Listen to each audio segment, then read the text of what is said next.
Writing task to के इस class में अभी तक हमने क्या देखा है? हमने ये देखा है कि राइटिंग टास्क टू जब भी अपने लिखना शुरू करेंगे तो हमें सबसे पहला पैराग्राफ जो लिखना पड़ता है that is introduction paragraph. Introduction paragraph के बाद अपने ये देखा था कि इंट्रोडक्शन में दो तरह के स्टेटमेंट आते हैं। पहला जो हमने सीखा that was general statement. General statement में हमने सीखा कि किस तरह से आप चार फिक्स स्टेटमेंट्स हैं जिनसे आप अपने सेंटेंस की शुरुआत करते हैं हमेशा। उन चारों को कैसे यूज करना है, कैसे नहीं करना, ये सारा कुछ हमने पहली क्लास में सीखा था। सेकंड क्लास में गुरबाग सर ने बड़े अच्छे से हमें बताया कि दूसरी जो लाइन है दैट इज स्पेसिफिक या फिर सपोर्टिंग स्टेटमेंट, उसको हमें कैसे लिखना है। तो उसमें बताया गया कि दो वेज हैं, या तो आप उसमें आइडियाज लिखें, दूसरा ऑप्शन है कि आप उसमें आइडिया नहीं भी लिखना चाहते। कुछ केसेस में उन्होंने बताया कि कंपल्सन होता है कि हमें आइडिया लिखना ही पड़ता है। तो वो सारी क्लास आपने मेरे ख्याल से अच्छे से नोट्स बना के सीखी थी। कल जो क्लास थी उसमें हमने सीखा था टास्क वन के बारे में कि टास्क वन में सबसे बड़ी जो चैलेंज है, और सरप्राइजिंगली सच में बहुत बड़ा चैलेंज है, वो ये है कि हमें बहुत बार क्वेश्चन में पता ही नहीं चलता कि हमें डेटा किस तरह से लिखना है। तो उसको हम व्हाट कहते हैं, जैसे व्हाट कैसे सही करना है। तो उसके बारे में कल काफी हमें इन डेप्थ इंसाइट्स पता चले उस क्लास में। कल की क्लास में हमने सीखा कि कैसे चेक करना है। नॉर्मली हमें दो तरह के नाउन, एक सब्जेक्ट बनेगा और एक ऑब्जेक्ट बनेगा, तो कंफ्यूजन उन्हीं में होती है कि डेटा है किस चीज के लिए, सब्जेक्ट के लिए या ऑब्जेक्ट के लिए। तो वो कल की क्लास में हमने सीखा एक बड़ी अच्छी अप्रोच के साथ। आज की क्लास में अपने इसी राइटिंग टास्क टू के पैटर्न को आगे बढ़ाएंगे। टास्क वन और टू दोनों साइमल्टेनियसली इस क्लासेस में कंटिन्यू करेंगे सो दैट आप बोर ना हो जाएं। और एक बहुत बड़ा और इसका रीजन जो है वो ये है कि जब आप टास्क टू शुरू करेंगे तो टास्क टू में ना बहुत सारी प्रैक्टिस की भी आपको साथ में नीड होगी। फॉर एग्जाम्पल ये दो स्टेटमेंट इंट्रोडक्शन के साथ आपको जो सिखाई गई थी, इसके बाद मुझे लगता है कि कम से कम आपको ज्यादा नहीं तो 40-50 इंट्रोडक्शन लिख के देखने चाहिए थे, सो दैट आपको ये पता चले कि आपको इंट्रोडक्शन लिखने में आप कंफर्टेबल है या नहीं है। तो वो 40-50 इंट्रोडक्शन लिखने के लिए हमें 2 या 3 दिन का टाइम चाहिए। तो हम हर बार कुछ अच्छा सिखाने के बाद आपको 1 या 2 दिन कोई दूसरी क्लास करवाएंगे, सो दैट आप अपना जो पुराना कंटेंट है वो साथ में प्रैक्टिस करते रहें। इसका मतलब ये बिल्कुल नहीं है कि हम ये क्लासेस को कंटिन्यूटी में नहीं लेके चल रहे हैं, लेकिन ये जस्ट इसी तरह से पढ़ाई जाती है कि बहुत सारी प्रैक्टिस आप साथ में कर पाए। साथ में जब अपने ये टास्क खत्म करेंगे, पूरी क्लास खत्म करेंगे, तो उसके बाद इससे काफी सारे क्विजेस और काफी सारे क्वेश्चंस आपसे टेस्ट की तरह से करवाए जाएंगे, पूछे जाएंगे। तो मेक श्योर कि उसके लिए भी आप अपने आप को रेडी रखें। हम प्लान कर रहे हैं कि कल सैटरडे जैसे आपका क्लास में टेस्ट होता है, उसी तरह से ऑनलाइन भी एक टेस्ट आप सबका करवाया जाए। इसी क्लास में जो पिछले वीक में हमने सीखा है उसका एक छोटा सा टेस्ट अगर हम कल करवा दें, तो मेरे ख्याल से आप सबको एक तो रिवीजन मिल जाएगा पूरे वीक में जो आपने सीखा, और साथ में हमें भी पता चलेगा कि क्या आप लोग सच्ची में ईमानदारी से पढ़ भी रहे हैं। कहीं ऐसा तो नहीं कि आप मीटिंग ज्वाइन करते हैं और उसके बाद आपकी कॉपी साइड में पड़ी रहती है, फोन साइड में पड़ा रहता है और आप लेट के बस इस क्लास को एक यूट्यूब वीडियो की तरह देख रहे हैं। तो इसलिए हो सकता है कल अनाउंसमेंट हो जाएगी कि कल आपका एक टेस्ट ऑर्गेनाइज करेंगे। सो उसके लिए थोड़ा सा आंखें कान अपने खोल के रखना। फिलहाल आज की क्लास में चलते हैं। आज की क्लास में हमें क्या करना है, तो आप मुझे सब अच्छे से समझदार हैं तो मुझे बताइए कि इंट्रोडक्शन के बाद हम अगला पैराग्राफ कौन सा लिखते हैं। राइटिंग टास्क टू में इंट्रोडक्शन के बाद अगला पैराग्राफ हमारा कौन सा होता है?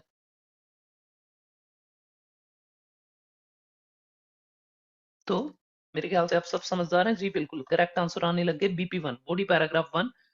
ये जो बॉडी पैराग्राफ वन है, इस बॉडी पैराग्राफ वन में मैंने आपको बताया था कि हमें चार तरह के स्टेटमेंट लिखने पड़ते हैं। वो चार तरह के स्टेटमेंट क्या हैं वो बाद में सीखेंगे अपने। आज की क्लास में हम एक्चुअली में इसके बारे में बात नहीं करने वाले हैं। This is something surprising. वैसे तो हमने वादा किया था 10 स्टेटमेंट सिखाएंगे, लेकिन ये 10 स्टेटमेंट आज की क्लास में हम कंटिन्यू नहीं करने वाले। वो 10 स्टेटमेंट क्या है, पहले एक बार उसके बारे में थोड़ा सा क्विकली एक बार जस्ट गो थ्रू दीज। दो स्टेटमेंट इंट्रोडक्शन में आएंगे, चार बीपी वन में, तीन बीपी टू में, और उसके बाद एक स्टेटमेंट अपने कंक्लूजन में। तो ये टोटल 10 आपका कैलकुलेशन बैठेगी। अभी हमने केवल दो सीखे हैं पहले, और उसके बाद बॉडी पैराग्राफ सीखना शुरू करने वाले हैं। लेकिन बॉडी पैराग्राफ ऐसे नहीं लिखा जाता कि मैं अपना क्वेश्चन पढ़ूं और मैंने बॉडी पैराग्राफ लिख दिया। अगर आप सबने कभी भी एक भी आयल्स की क्लास ढंग से लगाई है तो यू वेरी वेल नो कि बॉडी पैराग्राफ लिखने के लिए हमें एक चीज की आवश्यकता होती है, दैट इज आइडियाज। सही कह रहा हूं, बिना आइडियाज के बॉडी पैराग्राफ नहीं होते। आज की क्लास में मैं आपको आइडियाज ढूंढना नहीं सिखा रहा। ये एक अलग लेक्चर है कि आइडियाज कैसे ढूंढे जाते हैं। आप में से बहुतों की ये इश्यूज होते हैं कि आइडिया कैसे ढूंढे जाते हैं। आइडिया ढूंढने के 3 मेथड्स नॉर्मली आइल्स में पढ़ाए जाते हैं। ये तीनों मेथड्स मैं चाहता हूं कि आप लोग एग्री करें कि आपने पढ़े हैं। नहीं पढ़े तो इट्स ओके, हम पढ़ लेंगे, अभी इन क्लासेस में पढ़ लेंगे, दोबारा डिस्कशन हो जाएंगी। द फर्स्ट मेथड इज कि जिसको हम कॉफी टेबल मेथड कहते हैं आइल्स में। कॉफी टेबल का मतलब होता है कि आपको आइडियाज को इस तरह से सोचना है जैसे आप अपने घर पे बैठे हैं रिलैक्स होके। तो ये वी विल डिस्कस इट। इसमें हम 3 लेवल पर सोचते हैं आइडियाज को। सतीश सर ने कभी ना कभी ये क्लास में आपको, यहाँ आपके जो रिस्पेक्टेड टीचर्स हैं आपकी क्लास में पढ़ाते हैं, तो सबने पक्का आपको ये बताया होगा कि किस तरह से पर्सनल, इंटरनेशनल, नेशनल लेवल पे जाके चीजों को सोचना है। अगर आपने ये क्लासेस नहीं देखी है, इट्स ओके, आप कल एक पोल कर लेंगे या मंडे को, तो उसमें हम ये डिस्कस कर लेंगे कि आइडियाज की क्लास करवानी है नहीं करवानी। लेकिन दूसरे पे चलते हैं फिलहाल एक बार। दूसरा थोरो रीडिंग। थोरो रीडिंग में हम पढ़ते हैं कि बहुत बार हमें क्वेश्चन को ढंग से पढ़ें तो उसमें से आइडियाज हमें निकल के मिल जाते हैं। और तीसरा एक मेथड जो है आइडियाज ढूंढने का, that is mug up. Mug up का मतलब कि आइडियाज नहीं मिल रहे तो आइडिया को रट लो ना यार, एक दिन बैठ के, 2 दिन सैटरडे संडे लगाओ और जितने का क्वेश्चन आते हैं, गिनती के क्वेश्चन है हाल में, तो सारे क्वेश्चन को रट लो, उनकी पीडीएफ आपको मिल जाएगी। सो ये जो आइडियाज है ना, ये सारे के सारे आइडिया ढूंढने के 3 मेथड हैं। आज की क्लास इनके बारे में भी नहीं है, तो थोड़ा सा सरप्राइजिंग आपको लगेगा कि सर बता रहे हैं, भी पहले बताते हैं ये करना और फिर कहते हैं कि आज की क्लास उसके बारे में है नहीं। तो आज की क्लास है किस चीज के बारे में? टुडे हम बात करेंगे ऐसी चीज के बारे में जो एक्चुअली में बॉडी पैराग्राफ लिखने में इतनी हेल्प करती है, जिसके बिना मेरे ख्याल से अगर मैं अपना बॉडी पैराग्राफ शायद 25 मिनट में खत्म करूं या 20 मिनट में खत्म करूं, तो सिर्फ ये एक चीज करने की वजह से मैं अपना body paragraph with in 5 minutes खत्म कर सकता हूं। तो ये प्लानिंग का ही पार्ट है। और प्लानिंग में आपने शायद अक्सर अपने टीचर्स को कुछ ऐसे करते हुए देखा होगा। टीचर कुछ ऐसे लिखते हैं, सबसे पहले ऐसा होता है, इसकी वजह से ऐसा होता है, कुछ ऐसा, और फिर उसकी वजह से कुछ ऐसा होता है, और फिर उसकी वजह से कुछ ऐसा होता है, और फाइनली ये हो जाता है। जब अपने क्लास में आइडियाज डिस्कस करते हैं तो आपके टीचर को आपने अक्सर कुछ ऐसा करते हुए देखा होगा। ये वो चीज है जिसकी मदद से टास्क को लिखना बेहद आसान हो जाता है। तो आज का पूरा जो लेक्चर है, शायद ये टॉपिक आप में से कईयों ने पहले सुना होगा, शायद आप में से कईयों ने ये टॉपिक पहले नहीं सुना होगा। तो शुरू करते हैं, ज्यादा बातें नहीं करेंगे, अभी सीधा टॉपिक की तरफ चलते हैं। हेडिंग डाल लो प्लीज सारे, अपनी अपनी नोटबुक में लिखो स्ट्रेच। जी, स्ट्रेच। स्पेलिंग नहीं समझ आ रही तो ये आपके सामने शायद अब आपको दिख रहा होगा। तो हेडिंग डाल लीजिए सारे, लिखो stretch of idea in task. अगर आपने ये नाम कभी नहीं सुना तो इट्स ओके, आपको नाम नहीं पता लेकिन आप ये चीज करते हैं, तो मेक श्योर कि थोड़ा सा बड़ी एक अच्छी क्लास है, तो मेक श्योर कि हर चीज को पूरी डेप्थ में आप समझें। व्हाट इज द स्ट्रेच, इसका मतलब क्या होता है, कैसे करना है, किस तरह का होता है, ये सारा कुछ हम आज की क्लास में सीखेंगे। पहले ये बताएं कि क्या आपने ये स्ट्रेच वर्ड कभी सुना है राइटिंग टास्क में, आइडिया को कैसे स्ट्रेच करते हैं? अगर आपने सुना तो यस, और अगर नहीं सुना तो नो, प्लीज चैट बॉक्स में लिख के दें।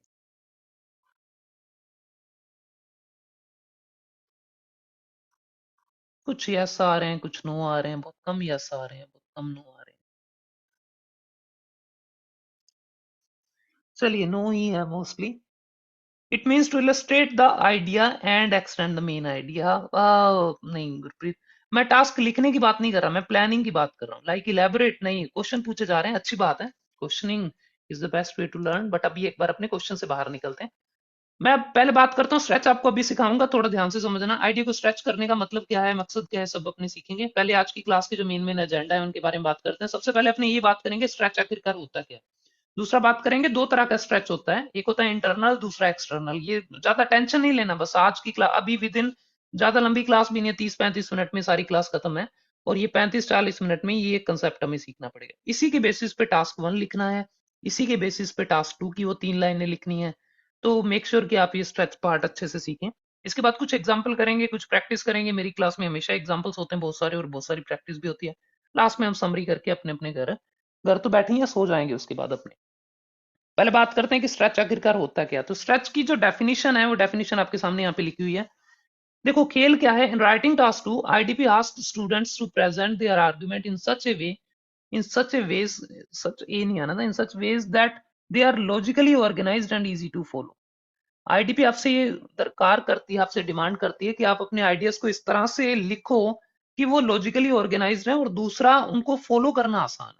फॉलो करने का मतलब क्या होता है कि अगर आपने अपने टास्क में लिखा है कि एक आइडिया आपने दिया कि जी ये काम होने की वजह से ये काम हो जाता है, तो उसमें ना ज्यादा गैप ना आए, मैं आगे जाके डिटेल में बताऊंगा। मतलब चीजों को एक स्टेप से दूसरे स्टेप में जाने में बीच में बहुत बड़ा कोई गैप ना आ जाए, बहुत लंबे लंबे जंप अपने को नहीं लगाने। तो ये आईडीपी की दरकार है। आईडीपी की दरकार के बारे में गुरबाक्स सर ने हमें एक बड़ी अच्छी चीज बताई थी।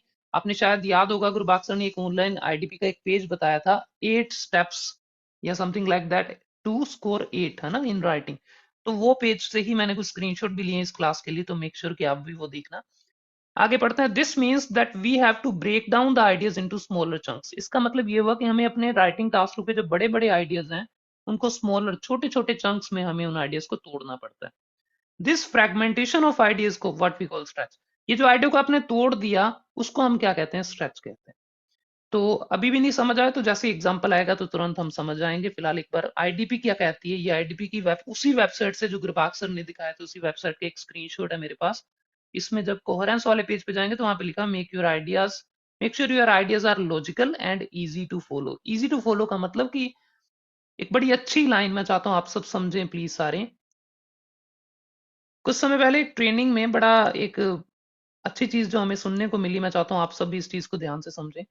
तो जो हमें ट्रेनर पढ़ा रहे थे उन्होंने एक अच्छी लाइन कही। उन्होंने कहा कि जब आप अपने राइटिंग टास्क 2 का इंट्रोडक्शन लिख रहे होते हैं तो उस समय हमेशा ये सोच के लिखना है कि आप किसी बच्चे के सामने कोई चीज प्रेजेंट नहीं कर रहे हैं, सामने वाला बहुत समझदार है।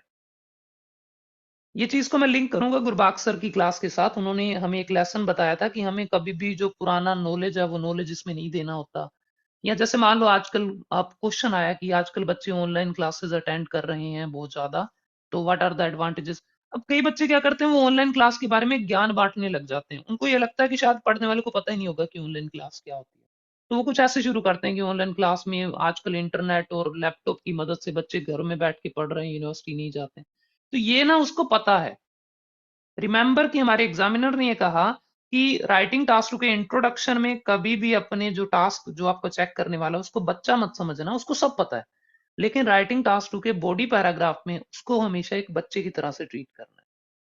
आई रिपीट इट कि राइटिंग टास्क के इंट्रोडक्शन में बच्चा नहीं मानना, मतलब कभी भी किसी भी छोटी छोटी चीज को अगर आप वेट अ सेकेंड जी, तो कोई भी छोटी छोटी चीज अगर आपके सामने है, तो उसको इलेबोरेट करने मत बैठ जाने इन इंट्रोडक्शन। हाउएवर जब आप राइटिंग टास्क के बॉडी पैराग्राफ लिख रहे हैं तो उसको एक बच्चे की तरह से ट्रीट करते हुए कोशिश करो कि हर स्टेप बाय स्टेप छोटी से छोटी चीज भी उसको बताओ। इसका मतलब ये हुआ कि अगर आप उसको ये बोलेंगे कि बेटा अगर कारें चलती हैं तो कारें चलने से पोल्यूशन होता है। हम सब बड़े हैं ना, आप सब तो वोट मेरे ख्याल से बन चुकी है कि 18 साल से ऊपर उम्र है, शादी की उम्र हो चुकी है कईयों की। कार चलने से पोल्यूशन होता है, ये बात आप सबको पता है और मुझे भी पता है। लेकिन अगर हम एक छोटे बच्चे को ये बताएं जो 5 साल का है, 6 साल का, तो उसको शायद समझ नहीं आएगा। तो हमें उसको बताना पड़ेगा कि देखो बेटा कार से ना धुआं निकलता है, ये धुआं टॉक्सिक होता है, इस टॉक्सिक धुएं के जमने को ही हम क्या कह देते हैं, पोल्यूशन कह देते हैं। तो हमने इसको स्टेप बाय स्टेप ये जो समझाया, इसी को मैं कह देता हूँ फ्रेगमेंटेशन ऑफ आइडिया, इसी को मैं कह देता हूँ स्ट्रेच ऑफ आइडिया। मुझे पता है आपको ये लगेगा कि ये हमें आता है, लेकिन आपको यकीन माने आपको ये नहीं आता। तो इसमें बहुत डेप्थ में हमें समझना है आज की क्लास में कैसे करना है और सबसे इंपॉर्टेंट क्या नहीं करना है। तो चलते हैं वापस पीपीटी की तरफ। आईडीपी कहती है कि अपने आइडियाज को लॉजिकली फॉलो करने वाला बनाएं आसानी से। तो पहले बात करते हैं कि स्ट्रेच आखिरकार कैसे काम करता है। तो इंटरनल स्ट्रेच से हम स्टार्ट करते हैं और याद रखें इंटरनल स्ट्रेच के ऊपर लिखा हुआ है test your IQ. Copy pen आज जरूरत नहीं है, बस सामने स्क्रीन पे आ जाओ सारे। और स्क्रीन पे ना साथ में कुछ प्रैक्टिस करेंगे, अपने साथ में कुछ एक्टिविटीज करेंगे, उसमें देखते हैं आपका कितना दिमाग काम करता है। Let's start. इंटरनल स्ट्रेच, नाम से पता लग रहा है कि कुछ इंटरनल होने वाला है। जैसे मान लो मैं कहूं कि मुझे कोई चोट लगी है, इंटरनल चोट लगी, तो उसका मतलब कि बॉडी के अंदर ही कोई चोट है। और एक्सटर्नल आप सब समझते हैं कि क्या होता है, जो बाहरी है ना। तो इंटरनल स्ट्रेच को समझाने से पहले एक छोटा सा कोट जो मुझे लगता है कि आप सब अपने दिमाग में रखें वो ये है, और ये बहुत जरूरी है कि इसी फेज में इस कोट को आप समझें। At the beginning it feels like a load to learn. शुरू शुरू में आपको ऐसा लग सकता है कि बहुत कुछ सीखना पड़ेगा, ये क्या कर रहे हैं, इतना कुछ कैसे सीखूंगा मैं। But once you get a hold of it, एक बार आपको ये समझ आ गया ना, तो it becomes a fun game. तो ये एक मजेदार गेम बन जाता है, उसके बाद मजा आने लग जाता है। सो मेक श्योर कि आप वहां तक साथ में पहुंचे, हम सब साथ में वहां पे जाएंगे। अभी शुरू में हो सकता है दिक्कत आए, लेकिन उसके बाद it will become a fun game. एक क्वेश्चन से स्टार्ट करते हैं। मान लीजिए आपसे पेपर में एक सवाल पूछा जाए कि फॉरेन एजुकेशन का एक फायदा बताओ। तो फॉरेन एजुकेशन का एक फायदा आप सबके सामने क्लियरली यहाँ पे लिखा हुआ दिख रहा है आपको। क्या फायदा होता है फॉरेन, लिखना नहीं, चैट बॉक्स में नहीं लिखना। अगर मैं क्वेश्चन पूछ रहा हूँ बस बोल के जवाब देना है। I listen to you, I understand everything. मुझे समझ आ रहा है, वी आर कनेक्टेड। हम इतने अच्छे से कनेक्टेड हैं कि मैं आपकी बात को सुन पा रहा हूँ, मैं आपकी आवाज को सुन पा रहा हूँ, आपको ये मानना है, ठीक है। तो बताइए कि फॉरेन एजुकेशन का एक फायदा, देखो बहुत सारे फायदों में से एक फायदा मैंने आपके सामने लिख दिया है कि फॉरेन एजुकेशन से बंदे को थोड़ी सी बेहतर जॉब मिल सकती है, चांसेस है कि बेहतर जॉब मिल जाएगी। अब देखो ये बात आपको समझ आई है, ये बात मुझे समझ आई है, लेकिन इस आइडिया को लिखने के टाइम आपको अपने आप से ना एक सवाल, स्ट्रेच बनता कैसे, ये थोड़ा ध्यान से समझना। बड़ा आसान सा स्टेप है स्ट्रेच बनाने के लिए। आपको अपने आप से बस एक ही सवाल पूछना है कि ये इस चीज की वजह से, सामने देखो, इसकी वजह से ऐसा क्या हो जाता है जिसकी वजह से ये हो जाता है। फॉरेन एजुकेशन से हमें ऐसा क्या मिल जाता है जिसकी वजह से, ये पहला एग्जांपल है, कोई चैट बॉक्स में ना आ जाए, पहले साथ में समझो। मुझे पता है आपके मन में बहुत सा आइडिया आएंगे, लेकिन अभी नहीं, कुछ नहीं करना, चुपचाप समझो। सवाल दोबारा से सुनने सारे। ये बेटर एजुकेशन ऐसा, सॉरी, फॉरेन एजुकेशन ऐसा क्या कर देती है जिसकी वजह से हमें बेहतर जॉब मिल जाती है। तो यहाँ पे कुछ ऐसा एक डब्बा भरना है, ये क्या ऐसी चीज है जिससे ये होता है। तो वो डब्बा भरना ही स्ट्रेच ढूंढने का एक, बस एकमात्र तरीका, और कोई तरीका नहीं है, दिमाग ज्यादा लगाने की जरूरत नहीं, बस सिंपल ये पूछो। तो मैं एक बार हेल्प करने के लिए मैंने एक चीज यहाँ पे ऐड कर दी। मुझे लगता है कि फॉरेन एजुकेशन से ये हो जाता, मैंने एक बीच में एक पैर अड़ा दिया कि मुझे लगता है फॉरेन एजुकेशन से बेटर एजुकेशन हो जाती है, इसकी वजह से हमें क्या मिल जाती है, बेहतर जॉब मिल जाती है। अब क्या मेरा स्ट्रेच खत्म हो गया? नहीं, अभी भी नहीं हुआ। अब फिर से वही सवाल मैं अपने आप से पूछूंगा। फॉर एग्जाम्पल एक सिंपल सा सवाल जो यहाँ पे पूछा जा सकता है वो ये है कि ये बेहतर एजुकेशन ऐसा क्या कर देती है जिसकी वजह से बेहतर जॉब मिल जाती है। या इधर भी कर सकते हैं, फॉरेन एजुकेशन ऐसा क्या होता है उसमें जिससे आप ये कह पाए कि बेटर एजुकेशन हो जाती है। तो हर बार अपने आप से ये सवाल पूछना है, इसकी वजह से ऐसा क्या होता है जिसकी वजह से ये हो जाता है।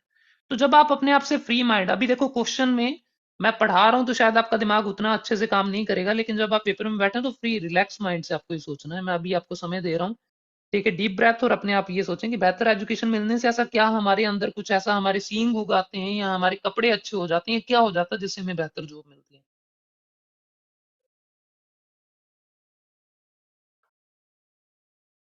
और अपने मन में एक आइडिया सोचना है, प्लीज चैट बॉक्स में नहीं लिखना।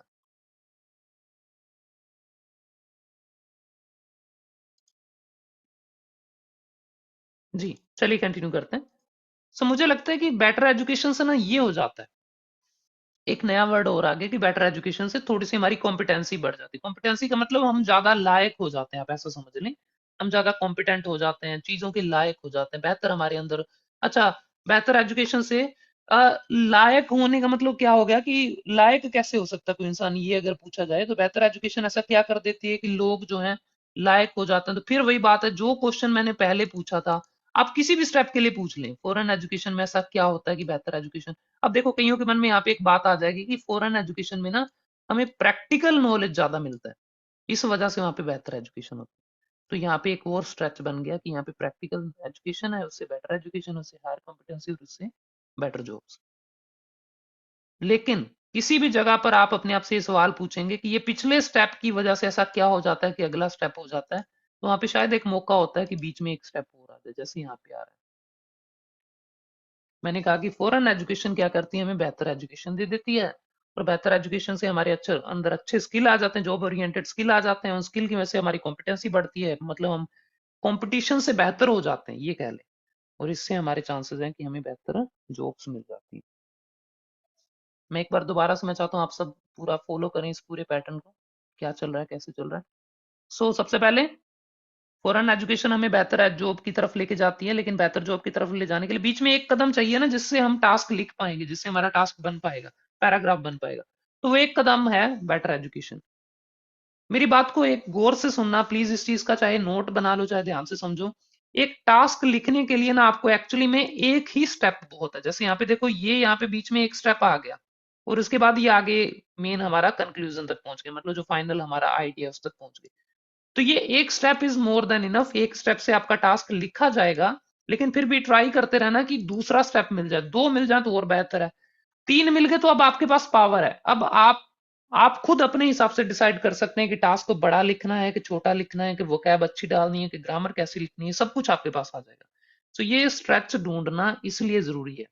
आपको पता है हमने वादा किया था 10 दिन में 10 क्लासेस खत्म कर देंगे, लेकिन अगर मैं एक क्लास इसके ऊपर दे रहा हूँ, सारी स्ट्रेच के ऊपर, इसका मतलब आपके दिमाग में ये बैठ जाए ये कितना की इंपॉर्टेंट टॉपिक है, तभी हमने एक पूरी की पूरी क्लास इसको डेडिकेट की है।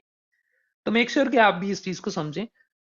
तो ये था intrinsic sorry, x internal stretch. Internal stretch का मतलब ये हो गया, आपको दोबारा से याद दिला दूं, कि एक आइडिया जब खत्म हो रहा है तो उसके बीच में क्या क्या आ सकता है उस सारी चीज को याद करते हुए बीच में ऐड करते जाना, ये हो गया इंटरनल स्ट्रेच।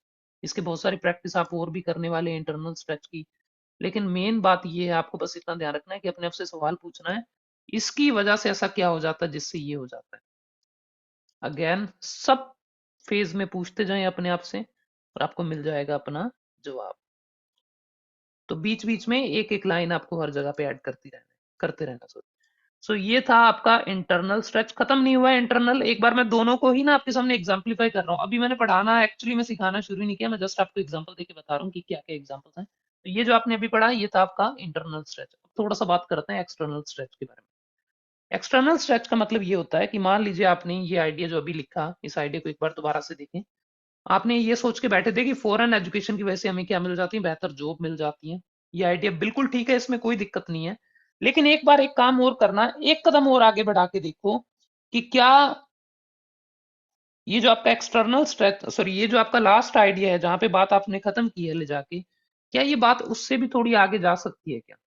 अगर मैं ये मानूं कि बेटर जॉब से भी एक कदम आगे जाने की ट्राई करते हैं, तो मैं आपसे एक सवाल पूछता हूँ। सवाल ये है कि जब हमें फॉरेन जाके पढ़ने से बेहतर एजुकेशन मिल गई, उससे हमें जॉब ओरिएंटेड स्किल गेन कर लिया, हमारी कॉम्पिटेंसी बढ़ गई और हमने अच्छी जॉब गेन कर लिया, अब इसकी वजह से क्या हो सकता है?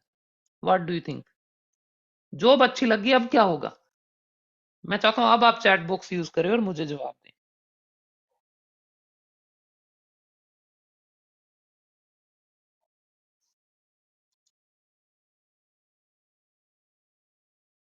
कोई कह रहा है अर्न मनी, कोई कह रहा है बेटर लाइफस्टाइल, कोई कह रहा है good package, lavish lifestyle, success in life, handsome salary, better salary, more money, income increase. सब अपने सेम ही है, कोई मैं अलग नहीं हूं। मैंने भी वही लिखा था, मैंने लिखा था, वापस आ जाओ स्क्रीन पे, मैंने लिखा था बेहतर जॉब होने से हम ज्यादा पैसा कमा सकते हैं, अर्न मोर सैलरी, ज्यादा पैसा आता है। अच्छा, ज्यादा पैसा आने से एक बार फिर और खींचते ना, जब देखो ये हमें मिल ही गया है तो थोड़ा और ट्राई करते, एक कदम और आगे, थोड़ा सा और पुश करो। ज्यादा सैलरी होने से हमें क्या मिल जाता है? अगर मेरे पास बहुत पैसा है तो उससे क्या हो जाएगा? गुड लाइफ हो जाएगी, गुड लाइफ तो ठीक है। अभी देखो, आपके आइडिया गलत आप खुद ही करेंगे, जब भी गलत करेंगे तो मैं बताऊंगा गलत कैसे होते हैं। आप खुद चेक करना अपनी आइडियाज को, आज मैं आपको चेक नहीं करूंगा, आप खुद अपने आप को असेस करेंगे। तो यही खेल है। रॉयल लिविंग स्टाइल कुछ लिखा है किसी ने। वापिस आ जाओ सामने स्क्रीन पे, मैं बता रहा हूँ क्या होगा। इसकी वजह से आपको मिलेगा बेटर लाइफस्टाइल। इसकी वजह से क्या मिल गया? Better lifestyle. अब सुनो, एक बार सामने आ जाओ, स्क्रीन पे आ जाओ सारे, थोड़ा सा ध्यान से। ये बेटर लाइफस्टाइल वाली बात भी आपको शायद समझ आ गई होगी, मैंने क्यों लिखा बेटर लाइफस्टाइल। लेकिन एक चीज थोड़ा सा ध्यान रखना, ये सबसे क्रूशियल पार्ट है। मैं चाहता हूँ आपके सामने जो आ रहा है उसको ध्यान से पढ़े सारी। सामने क्या लिखा हुआ है चेक करो।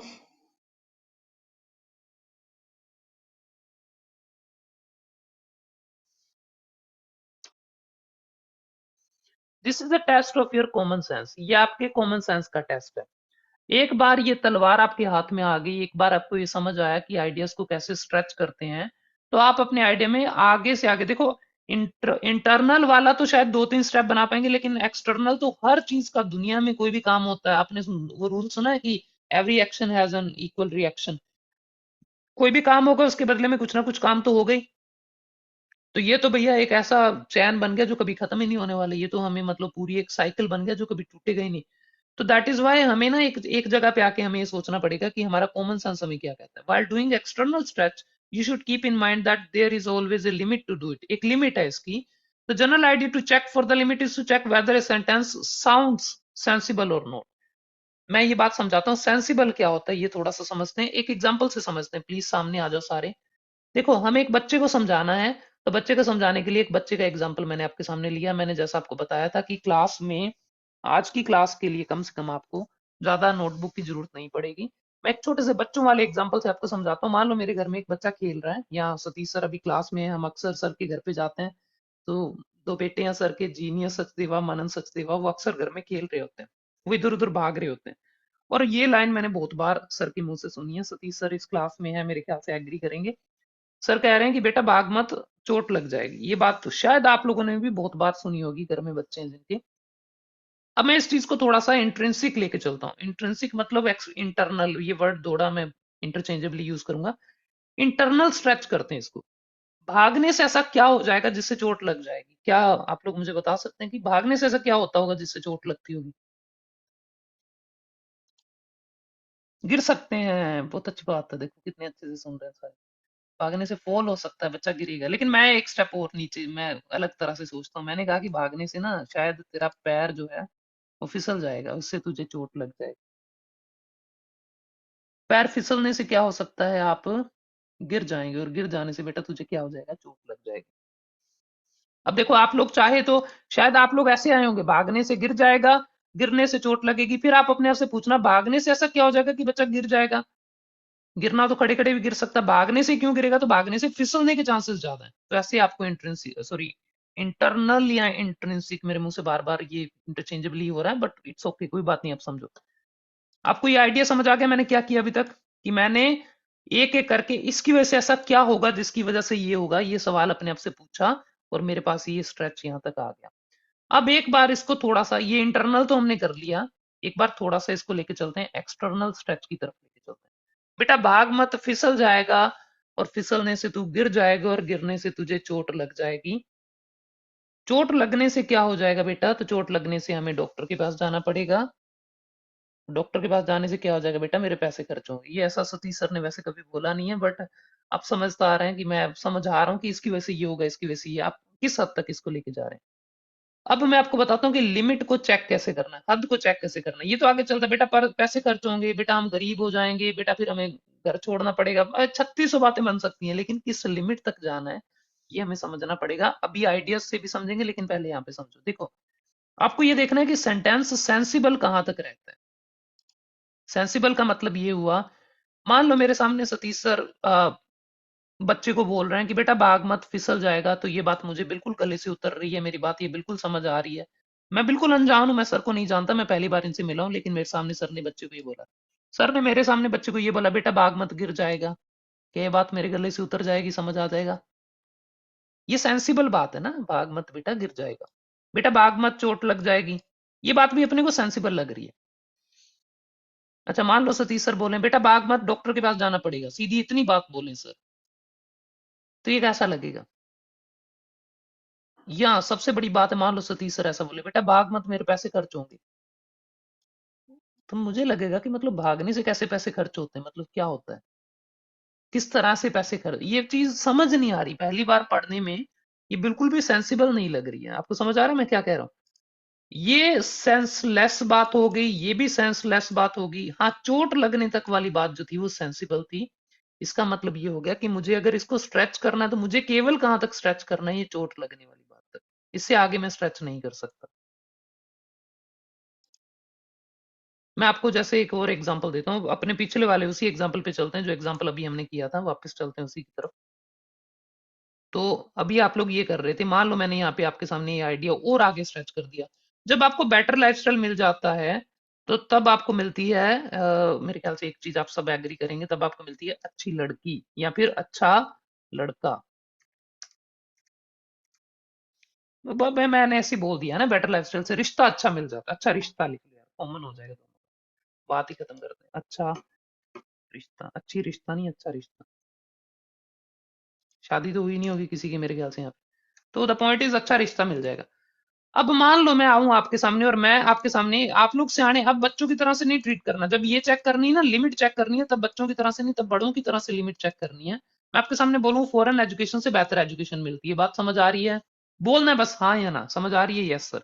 फॉरेन एजुकेशन से आप नए नए स्किल सीख सकते हैं, यस सर। फॉरेन एजुकेशन से कॉम्पिटेंसी बढ़ती है, यस सर। फॉरेन एजुकेशन से बेहतर जॉब मिलने के चांसेस है, बिल्कुल है, समझ आ रहा है पहली बार में। फॉरेन एजुकेशन से आप ज्यादा पैसा कमा सकते हैं। ये थोड़ा सा अजीब लग रहा है, ये कैसे पैसा कमा रहे हैं, सैलरी कैसे ज्यादा आ रहा है? तो ठीक है, नहीं आ रहा, एक बार अगला स्टेप भी चेक कर लो। कई बार बीच में एक स्टेप नहीं भी समझ आएगा, तब भी इट्स ओके। फॉरेन एजुकेशन से बेहतर लाइफस्टाइल हो जाता है, ये बात भी मेरे ख्याल से अक्सर बच्चों को पहली बार में समझ आ जाएगी। लेकिन अगर मैं बोलूं कि फॉरेन एजुकेशन से आपको अच्छा रिश्ता मिल जाएगा, तो ये बात शायद पंजाब और हरियाणा और राजस्थान, ये तीन स्टेट को छोड़ के अगर आप दुनिया के किसी कोने में बोलेंगे, यहाँ पे तो समझ आती है, अपने तो इधर समझ आती है, आपको समझ आ रही होगी मैं क्या कह रहा हूँ।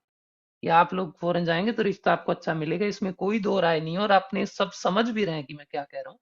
लेकिन ये बात एक अंग्रेज के लिए सेंसिबल नहीं है बिल्कुल भी। आप सोचे कि कनाडा में रहते हो और उसको मैं बताऊं कि तू कनाडा छोड़ के अगर ऑस्ट्रेलिया पढ़ने चला जाए ना तो रिश्ता तेरा अच्छा हो जाएगा, तो वो बोले पागल है, कैसे कैसे हो जाएगा। हाँ, बेहतर लाइफस्टाइल शायद बन सकता है, बेहतर सैलरी शायद बन सकती है, लेकिन अच्छा रिश्ते वाली बात जो है ये गले से नहीं उतरेगी इसकी। तो इसका मतलब ये जो बात है, ये जी कह रहे हैं कि ये सही नहीं है, मतलब ये वाली बात जच नहीं रही है। तो दैट इज वाई हमें इस रूल को, इस चीज को अगर यहाँ पे इस क्वेश्चन में करना पड़े, तो मैं पूरे खेल को लिमिट कहाँ पे जाके करूंगा, बस यहाँ पे बेटर लाइफस्टाइल से आगे एक कदम नहीं बढ़ाऊंगा। मैं हमेशा क्लास में जब ये रूल पढ़ता हूँ पढ़ाता हूँ तो मेरे एक एग्जाम्पल याद आता है। एक स्टूडेंट हुआ करता था गंगानगर में, मयंक शैली सतीश सर, अक्सर उसका नाम लेते हैं, जानते हैं हमारे टीम वाले। तो मैं एक बार ऐसा टास्क चेक कर रहा था, क्वेश्चन आया पॉपुलेशन, पॉपुलेशन दुनिया की बढ़ रही है, पॉपुलेशन के क्या इफेक्ट हैं, कुछ ऐसा क्वेश्चन आया। तो उन्होंने लिखा कि पॉपुलेशन का एक बहुत बड़ा इफेक्ट है कि पॉपुलेशन बढ़ने की वजह से स्मोकिंग बढ़ गई है, लोग स्मोकिंग ज्यादा कर रहे हैं आजकल। आपको ये बात समझ आ रही है सबको? पॉपुलेशन बढ़ने से स्मोकिंग कैसे हो सकती है? आज सिरसा में, मैं वर्तमान में मैं सिरसा में हूँ, तो सिरसा की पॉपुलेशन बढ़ी है, मैं सोच रहा हूँ आज से मैं भी स्मोकिंग शुरू कर दूं। मुझे समझ नहीं आया जब उसने पहली बार ये बताया, बट जब मैंने उसका स्ट्रेच पढ़ा तो मुझे पता चला कि उसने ऐसा क्यों किया। उसने कहा कि सर पॉपुलेशन बढ़ती है ना तो वहां पे जो लोग हैं उनको एम्प्लॉयमेंट नहीं मिलता। मैंने कहा बिल्कुल सही है। कहता सर जब एम्प्लॉयमेंट नहीं मिलता तो लोगों को अक्सर स्ट्रेस आ जाता है। मैंने कहा भी ये भी ठीक है, स्ट्रेस तो होता है। कहता जब स्ट्रेस आता है तो फिर वो लोग क्या करना शुरू कर देते हैं, स्मोकिंग करना शुरू कर देते हैं। तो स्टेप बाय स्टेप आगे जाते जाते ये जो एक्सटर्नल स्ट्रेच था, ये एक्सटर्नल स्ट्रेच एक ऐसी जगह पे चला गया जो कि हमारे समझ से परे था। हाँ, आप ये कह सकते हैं देखो पॉपुलेशन बढ़ने से एरिया में कंपटीशन बढ़ जाता है, कंपटीशन बढ़ने से एम्प्लॉयमेंट रेट कम हो जाती है, एम्प्लॉयमेंट रेट कम होने से स्ट्रेस कम हो जाता है, सॉरी स्ट्रेस बढ़ जाता है, क्या कह रहा हूँ मैं, स्ट्रेस बढ़ जाता है। तो ये सब कुछ तो फिर भी ठीक था, लेकिन ये स्मोकिंग वाली बात और इवन ये स्ट्रेस वाली बात भी सेंसिबल नहीं है। मैं इस क्वेश्चन को थोड़ा सा बेहतर तरीके से लिखने की ट्राई करता हूँ ताकि आप लोग मेरे साथ पार्टिसिपेट भी कर पाए, आपको मैं समझा पाऊँ अच्छे से। तो उन्होंने जो साहब ने कहा, हमें आइडिया मैं आपके सामने लिखता हूँ। उन्होंने कहा कि पॉपुलेशन बढ़ने से कंपटीशन, ये स्ट्रेच था उनका, और कंपटीशन बढ़ने की वजह से अनएम्प्लॉयमेंट बढ़ती है, और अनएम्प्लॉयमेंट बढ़ने की वजह से स्ट्रेस बढ़ता है, और स्ट्रेस बढ़ने से लोगों की स्मोकिंग भी बढ़ती है। ये उनका पॉइंट थे। अब आप मुझे ये बताओ कि आपको क्या लगता है कि मुझे इस सीरीज में कहां तक रोकना चाहिए था उसको, कि मैं बोलूं कि बेटा यहां तक सेंसिबल लग रहा है, इससे आगे सेंसिबल नहीं है। तो what do you think, smoking पर रोकूं या स्ट्रेस पर रोकूं या अनएम्प्लॉयमेंट पर रोकूं या कहां पे रोकूं या कंपटीशन पे रोकूं?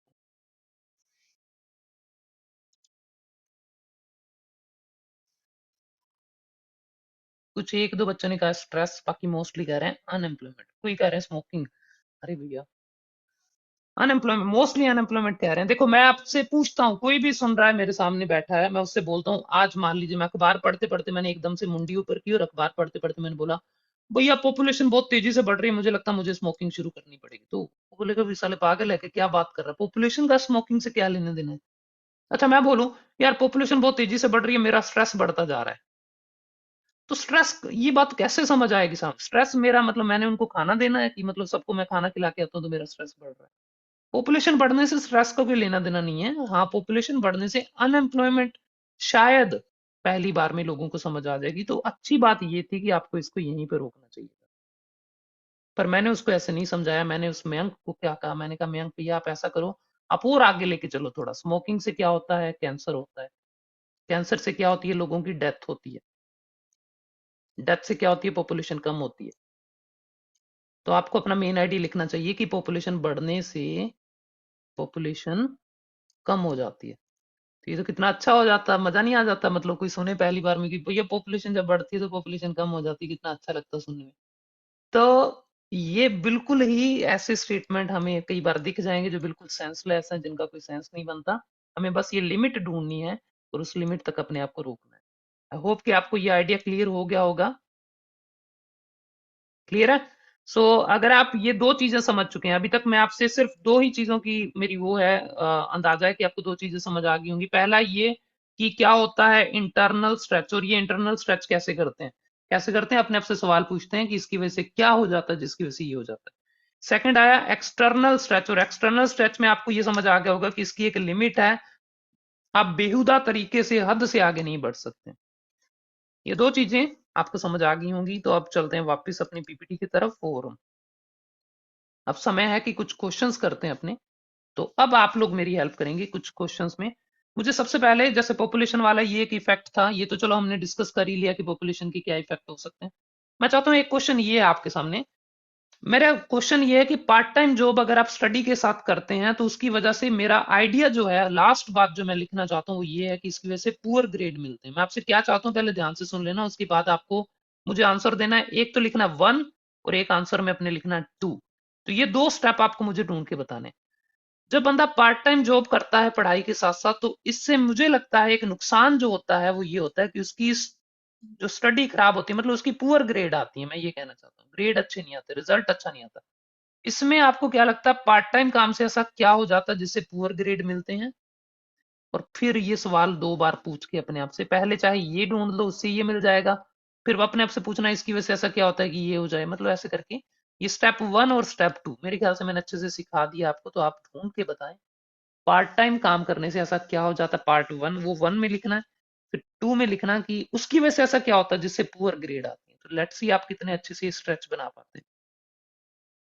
दोनों लिखने, एक ही आंसर में दोनों लिख के भेजो, एक एक लिखोगे तो आ, समझ नहीं आएगा और पढ़ने में भी मजा नहीं आएगा। तो एक ही आओ, एक ही बार टाइप करो 1 और फिर 2 और दोनों टाइप करो पूरे।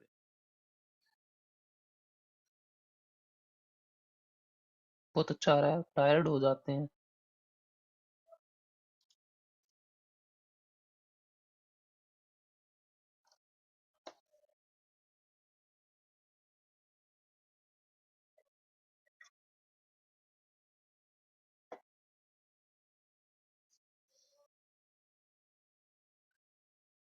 बहुत अच्छी बात है, बहुत अच्छे अच्छे आइडियाज आ रहे हैं। सबका मेन जो मुझे दिख रहा है मोटा मोटा वो ये, इसमें काफी बच्चे आ जाएंगे मेरे ख्याल से, मोर देन 100 तो यही है कि टायर्ड हो जाते हैं और इसकी वजह से अपने फोकस नहीं कर पाते हैं। उसके अलावा किसी ने कुछ और लिखना है। मनी माइंडेड हो जाते हैं, इससे फोकस नहीं कर पाते। कमल जी कह रहे हैं, बिल्कुल सही है।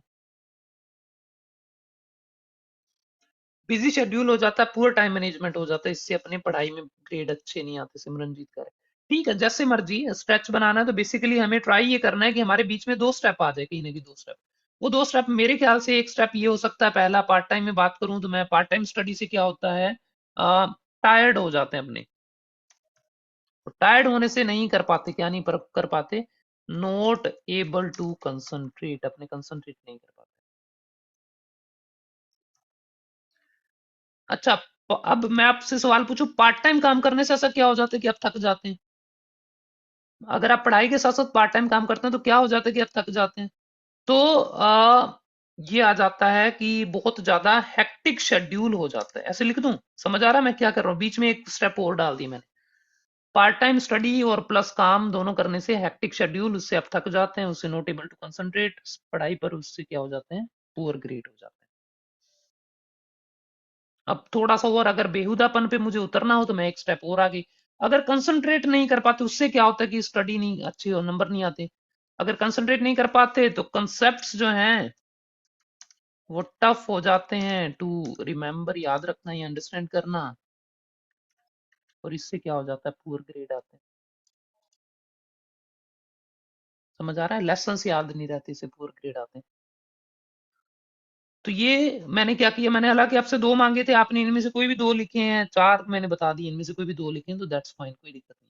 एक आधा स्टेप अगर आप बीच में से मिस भी कर दें तब भी फाइन है, लेकिन स्ट्रेच का मेन मकसद जो है वो यही है कि मैं आप सबसे ये चाहता हूँ कि आप आइडियाज को छोटे छोटे टुकड़ों में तोड़ें। और ये स्ट्रेच आपका सबसे बड़ा फायदा जो करता है, एक बार सीधा मैं एक आगे एक पेज पे लेके चलता हूँ जहाँ पे हम बात करेंगे कि स्ट्रेच से फायदे क्या होते हैं। उसके बाद कुछ और प्रैक्टिस करेंगे अपने। स्ट्रेच के दो फायदे हैं, और मेरे ख्याल से मेरे टीम मेंबर्स जो इस मीटिंग में हैं वो भी साथ में एग्री करेंगे। इस तरह से जब एक बच्चा पहले से ये लिख के रखता है कि मुझे सबसे पहले ये होता है, इसकी वजह से ये होता है, इसकी वजह से ये होता है, ये 4-5 बार उसने ऐसे लिख लिया, मान लो ये 4 लाइन का स्ट्रेच है। सबसे पहला, बच्चा stop student from going of topic, इससे बच्चा ऑफ टॉपिक नहीं जाता। ऑफ टॉपिक मतलब कई बार फ्लो फ्लो में अपने एक चीज को इलेबोरेट करने निकल जाते हैं और फिर भूल ही जाते हैं कि हमसे पूछा क्या था। जब ये पूरा एक पटरी ट्रेन की क्लियर है आपके सामने कि मुझे इसी रोड पर जाना है, तो आप इससे ऑफ ट्रैक नहीं जाएंगे, बहुत कम चांसेस हैं कि आप इसमें भटकेंगे। सिरसा में जब भी हम क्लास में कोई टास्क लिखते हैं, या नॉर्मली हर ब्रांच में मेरे ख्याल से ऐसा होता है, आप नोटिस करें कि टीचर जो ये स्ट्रेच सामने व्हाइट बोर्ड पे बना के लिखवा रहा है, अक्सर इसी की मदद से एक एक लाइन दर लाइन आपका पूरा पैराग्राफ लिखा जाता है। इसकी मदद से उसके लिए बहुत आसान हो जाता है। अब क्योंकि हमें पता है मैं ऑफ टॉपिक नहीं जाने वाला, तो टीचर अब आपकी ग्रामर पे फोकस कर सकता है, आपकी वोकैब पे फोकस कर सकता है, सेम काम आप भी कर सकते हैं। दूसरा एक चीज और है जिसके बारे में गुरबाग सर बहुत बार अवेयर करते हैं स्टूडेंट्स को, आई होप कि सब ब्रांचेस में ये पता होगा, वो ये है मेंटेनिंग क्लियर प्रोग्रेशन। इसका मतलब ये है, बहुत बार ऐसा होता है कि बच्चे क्या करते हैं, एक लाइन लिखते हैं BP1 की शुरुआत में, उस लाइन में उन्होंने लिखा कि पार्ट टाइम काम करने की वजह से बंदे के अंदर एनर्जी नहीं बचती और इस वजह से उसकी पढ़ाई नहीं कर पाता है।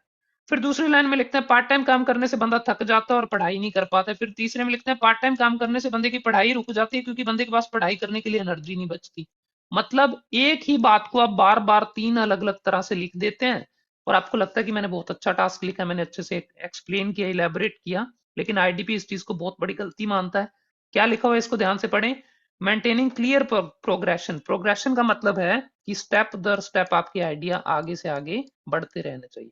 It help student bye setting clear objective for all sentences and therefore eliminate the risk that student will repeat the same sentence. आपको पता है इसकी वजह से ये होता है, ये पहले सेंटेंस में लिखना है, इसकी वजह से ये होता है, ये दूसरे में लिखना है, देयरफॉर ये होता है, देयर बाय ये होता है। तो ये ऐसे करके आपको तीन चार सेंटेंसेस पहले से दिख रहे होते हैं। और सबसे बड़ा फायदा, जब आपके पास ये स्ट्रेच आ जाए तो उसके बाद आपके लिए टास्क लिखना बेहद आसान है। जिस चीज को हमने कल परसों बात की थी, what is present the idea, what is extend the idea, what is support the idea, ये सब कुछ आपके सामने फिल्म एकदम क्लियर हो जाएगी। ये कल से अपने पढ़ना स्टार्ट करेंगे, मतलब मंडे से या जब भी क्लास होगी नेक्स्ट आपकी, ये प्रेजेंट और एक्सटेंड और ये सपोर्ट जो है, ये तीनों के तीनों आप एक चीज नोटिस करेंगे कि तीनों बहुत आसान हो जाएंगे अगर आपके पास अच्छा स्ट्रेच है। और बिना स्ट्रेच के ये बहुत बड़ा कंफ्यूजन हमेशा से रहता है। तो वापस चलते हैं, कुछ क्वेश्चन मैं चाहता हूं अब आप लोग मुझे एक बार फिर से स्ट्रेच बना के दिखाएं, एक दो क्वेश्चन और हैं। ये क्वेश्चन ये रहा, अगर मैं फ्यूल के प्राइस बढ़ाऊं, तो इसकी वजह से आपने अक्सर सुना होगा कि फ्यूल के प्राइस बढ़ाने से पोल्यूशन कम होता है। तो मुझे बताओ कि फ्यूल के प्राइस बढ़ाने से ऐसा क्या होता है जिसकी वजह से पोल्यूशन कम होता है। फिर वही काम करना है आपको। स्टेप 1 क्या है, फ्यूल का प्राइस बढ़ने से क्या होता है, उसकी वजह से क्या होता है नंबर 2 पे, और फिर उससे पोल्यूशन कम होता है। तो थोड़ा सा एक बार चैट बॉक्स में आ जाओ और 1 और 2 लिख के बताओ।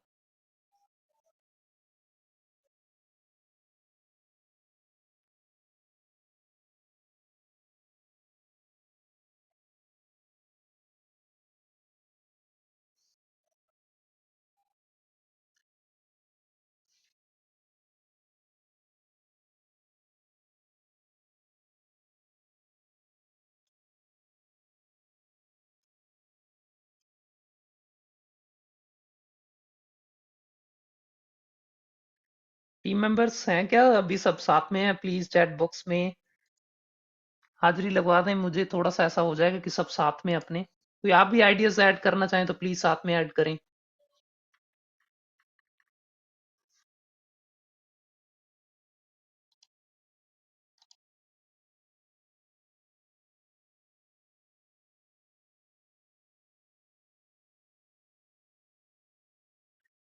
ठीक है जी, मेरे ख्याल से सभी कर रहे हैं रिप्लाई ऑलमोस्ट। चलिए वापस आते हैं, आइडियाज की तरफ आते हैं। सो जो दो आइडियाज इसमें आ सकते हैं, पहला आइडिया ये कि जब प्राइस बढ़ेगा तो लोग अपने प्राइवेट व्हीकल्स का यूज करना थोड़ा सा क्या कर देंगे, लिमिट कर देंगे।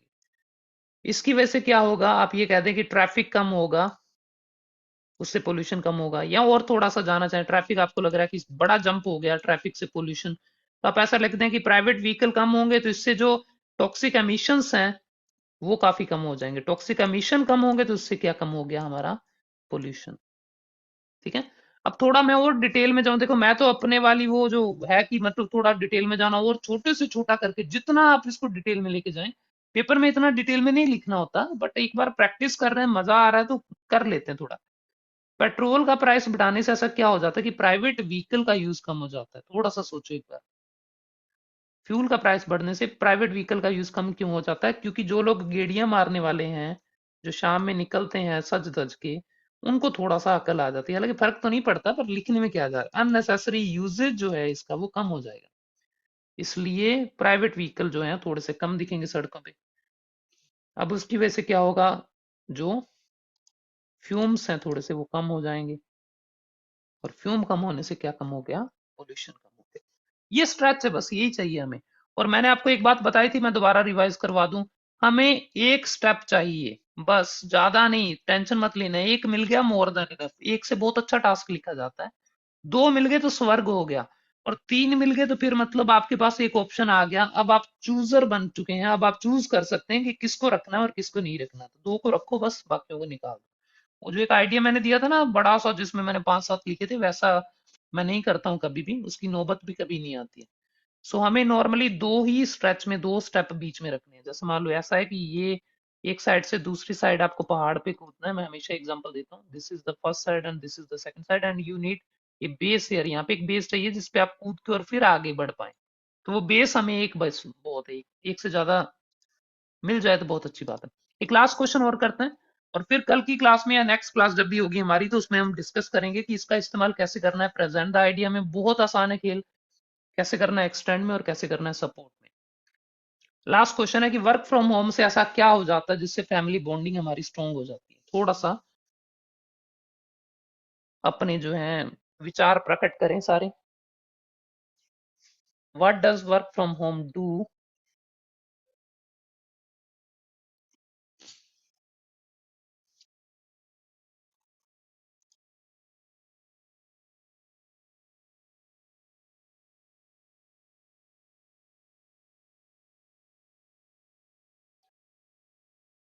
सब कह रहे हैं टाइम दे सकते हैं, टाइम दो बताने, दो स्टेप बताने हैं। More time more participation, Satish sir कह रहे हैं, बिल्कुल ठीक है सर, परफेक्ट। कम्यूटिंग टाइम घट जाता, ज्यादा टाइम फैमिली ना स्पेंड हो जाता, जाता भी नहीं जनता, तो घट जाता, बहुत वधिया बात है, अच्छी बात है, फैमिली में टाइम दे सकते हैं। सो देखिए आ जाओ, फिर वही बात है, सामने आ जाओ, बस हो गया, आप लोगों के पास आइडियाज की भरमार है मुझे पता है।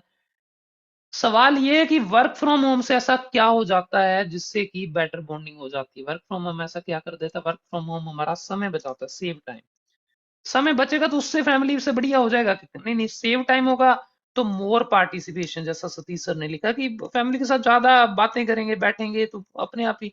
अच्छा, मोर पार्टिसिपेशन से मैं पूछूं क्या हो जाता है, तो मोर पार्टिसिपेशन से आप ये कह सकते हैं कि मेमोरीज आ जाती हैं, नहीं मजा नहीं आ रहा, छोड़ रहे हैं, इधर आ जाओ। वर्क फ्रॉम होम से ऐसा क्या हो जाता है कि समय बचता है, मतलब मैं घर पे बैठा काम करूंगा तो समय कैसे बचेगा, तो समय बचेगा कि मुझे no need to travel, travel नहीं करना पड़ता, इसलिए समय बच जाता है। ठीक है, तो ये एक देखो कितने स्टेप आगे, तीन स्टेप आगे बीच में। अरे तीन में तो अपने मतलब पूरा, आप ये कहें कि 6 बैंड का टास्क होता तो मैं 6.5 7 बैंड भी ले आऊंगा उसमें, 6 में से। तो ये मोर देन इनफ है, ये 3 स्टेप, तो हमें दो ही बहुत थे। तो ये है स्ट्रेच ऑफ आइडिया। और जैसा कि आप सबको शायद अभी तक समझ आ गया होगा, बात को करते हैं खत्म।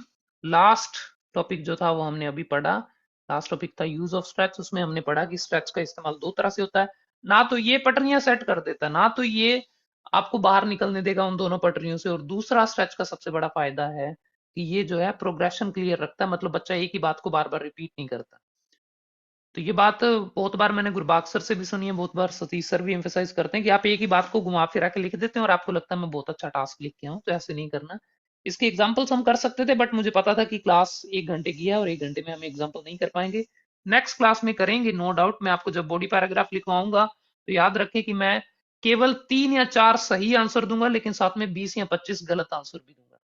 तो मेक श्योर कि गलत आंसर सीखने के लिए थोड़े से ज्यादा उत्सुक रहें, आपको पता चलेगा कि आप वही करते हैं सारी गलतियां। और एक आखिरी बात, स्ट्रेच का तीसरा और सबसे बड़ा यूज इसमें नहीं लिखा हुआ, तीसरा यूज है स्ट्रेच बॉडी पैराग्राफ को लिखना बेहद आसान बना देता है। कोई बच्चा भी थोड़े से वोकैब आपको दे दी जाएगी साथ में, तो आप इसके लिए इसकी मदद से पूरा बॉडी पैराग्राफ लिख पाएंगे। सो ये थी आज की क्लास। सबसे पहले हमने सीखा व्हाट इज स्ट्रेच, उसके बाद हमने सीखा इंटरनल स्ट्रेच, उसके बाद हमने सीखा कि स्ट्रेच की एक लिमिट है बाहरी, उसको हम एक्सटर्नल स्ट्रेच में पढ़ते हैं। फिर हमने पढ़ा कि कॉमन सेंस एक है, वो लिमिट के लिए हमें कॉमन सेंस लगाना पड़ता है। वो कॉमन सेंस क्या होता है वो सिखाया आपको। कॉमन सेंस है कि जब आप वो लाइन सीधी किसी के सामने बोलें तो सुनने वाले को ऐसा ना लगे भी पागल है क्या बात कर रहा है। तो सबसे लास्ट में हमने सीखा कि स्ट्रेच के इस्तेमाल कहाँ पे होते हैं। नेक्स्ट क्लास में बात करेंगे स्ट्रेच की मदद से बॉडी पैराग्राफ कैसे लिखा जाता है। फिलहाल आज की क्लास को हम यहीं पे खत्म करते हैं, 10 o'clock होने वाले हैं या मेरे ख्याल से हो गए होंगे, तो ये सेशन तो यहीं पे खत्म करते हैं। कोई भी डाउट आपका है तो वो प्लीज बताएं, और डाउट नहीं है तो इसका मतलब हमने बहुत अच्छे से पढ़ाया है। हम जितने भी टीचर्स पढ़ा रहे हैं पूरी मेहनत करते हैं, सारा दिन पढ़ाने के बाद आप खुद समझदार हैं कि कितना मुश्किल रहता होगा ये क्लासेस के लिए साथ में आना एक बार फिर से, लेकिन हम आते हैं। अगर आपको ये चीज अच्छी लगे तो हमें सिर्फ एक ही चीज की भूख है, दैट इज एप्रिसिएशन। और वो एप्रिसिएशन आप कहीं भी दें, चाहे वो ऑनलाइन आप फेसबुक पे कर रहे हैं, चाहे आप गूगल पे कमेंट्स कर रहे हैं, चाहे आप रिव्यू छोड़ रहे हैं, हमें बहुत अच्छा लगता है। हम डेली वो रिव्यूज देखते हैं और यकीन मानिए आपको लगता होगा कि हमारे लिए वो मैटर नहीं करता, बट हम डेली वो रिव्यूज एक दूसरे से शेयर भी करते हैं। सो मेक श्योर कि कुछ और अच्छे पल हमें मिल जाएं तो वहां पे रिव्यूज छोड़ें। कोई भी सजेशन है तो प्लीज ओपनली यहाँ पे बताएं, कुछ भी लगता है आपको कि कंप्लेंट है तो वो भी बताएं। और आई होप कि आप सबको मजा आया होगा आज की क्लास में। बीपीडी स्टार्टिंग की मैं करी थी, कोई पूछ रहा है बीपीडी स्टार्टिंग सीखेंगे अपने कल। सैमसंग कह रहे हैं फ्यूल वाले पॉइंट ये थे कि जब फ्यूल का प्राइस बढ़ता है तो उसकी वजह से प्राइवेट व्हीकल का यूज कम होता है, और प्राइवेट व्हीकल के यूज कम होने से पोल्यूशन या टॉक्सिक एमिशन कम होता है, उससे पोल्यूशन कम हो जाता है। Thank you very much everyone. अब क्लास मंडे होगी। मंडे का कंफर्म नहीं है, टाइम टेबल जो है वो आपको बता दिया जाएगा कंफर्म करके जैसे ही होता है। तो मेक श्योर कि मंडे या वेंसडे दोनों में से एक दिन क्लास होगी आपकी, तो कंफर्म करके आपको बताते हैं। आप मंडे का ही रखें, अगर कुछ भी नहीं आता मैसेज तो मंडे को साथ में मिलेंगे 9 बजे दोबारा।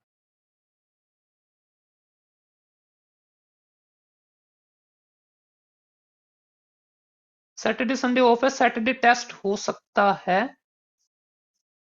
In case. मेरा प्लान है, सतीश सर कह रहे हैं सैटरडे ऑफ रखेंगे। सर मेरा प्लान है कि जो पढ़ाया है इनका एक टेस्ट कर लें छोटा सा कल, तो मैं ग्रुप में इंडिविजुअली मैसेज डलवा दूंगा कल अगर वो टेस्ट बन पाता है। ऑनलाइन ऑनलाइन टेस्ट करेंगे जी, ऑनलाइन। सर कह रहे हैं, सर एक सेकंड बस, वेट ए सेकंड। कुछ कहना चाहते हैं सतीश सर, प्लीज वेट कर लें सारे एक बार।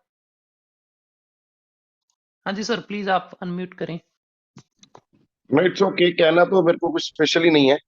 एक तो ये है कि बहुत ही अच्छी बात है अगर कल अपने कुछ रखते हैं ऐसा तो। और मैं ये कहता हूँ कि हर सैटरडे को डाउट सेशन रखा जाए। Hello that would be very sir, nice. आवाज नहीं किसी आ भी रही। तरीके के जो क्वेश्चन हो वो भी पूछ पाएंगे। मैं ऑडिबल नाउ? अभी सुन पा रहे हैं? हेलो?